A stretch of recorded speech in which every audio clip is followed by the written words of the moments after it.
MHI Annual Report on Supply Chain Innovation. Joining us today to speak about that, Thomas Boykin.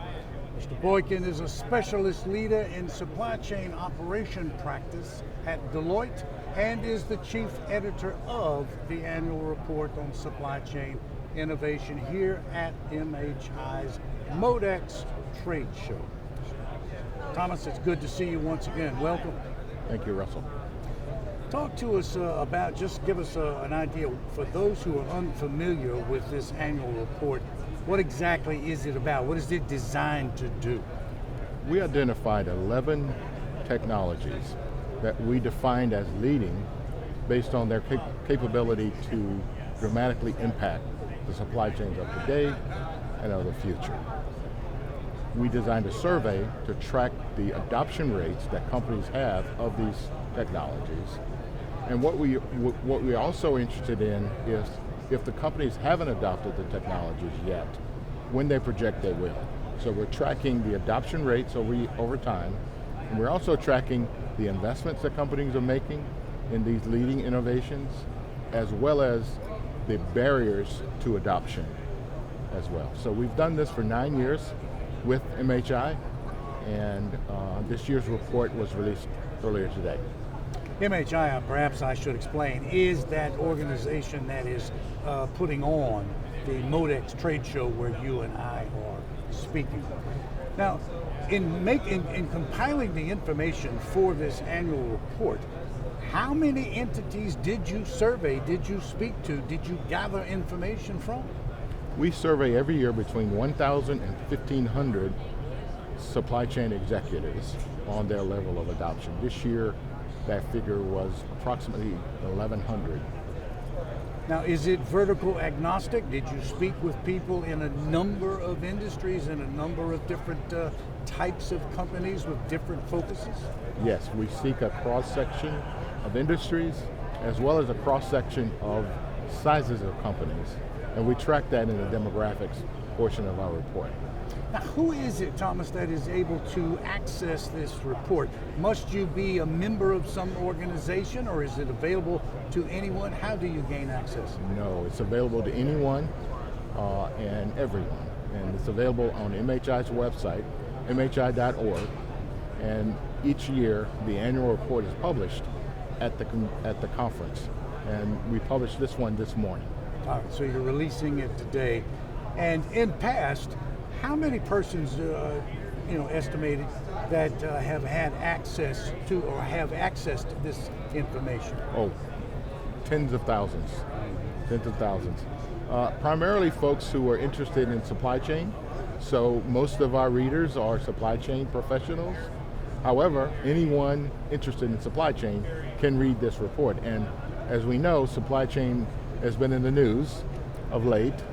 And so we expect interest from all walks of life, all different professions in this year's report.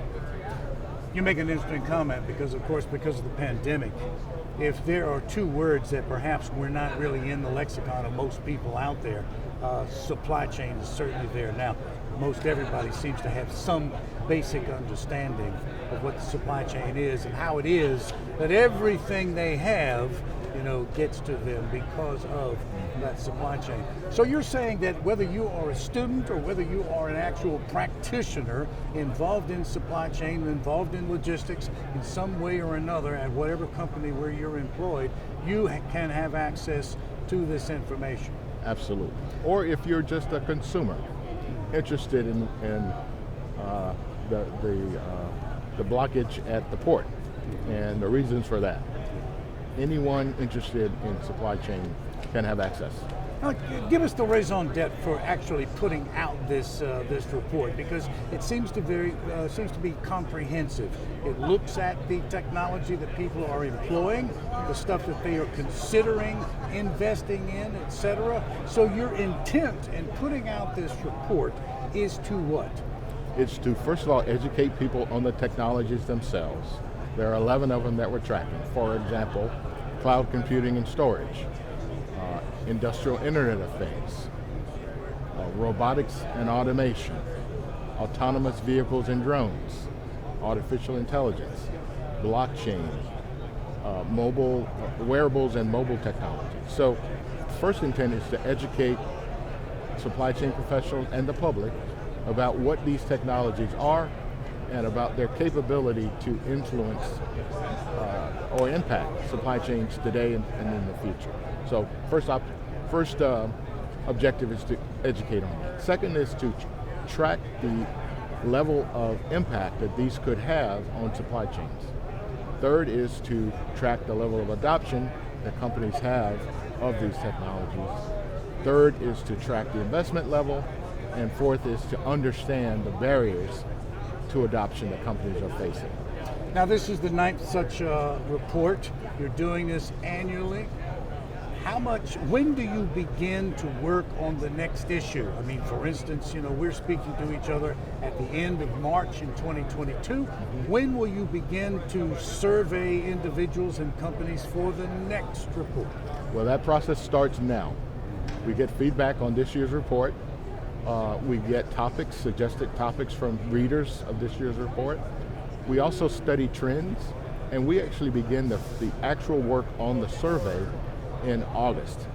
But the work toward August starts now. In August, we finalize the questions that will be on the survey. In October, we publish the survey generally. And then in November or December, we close the survey.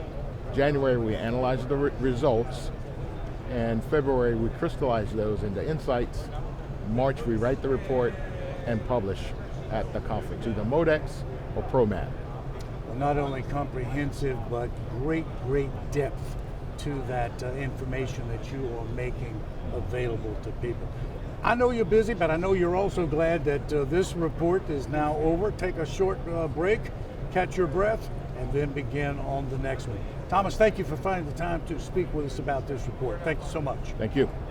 It's Thomas Boykin of Deloitte and the chief editor on the annual report of supply chain innovation put out by MHI. It is accessed at mhi.org.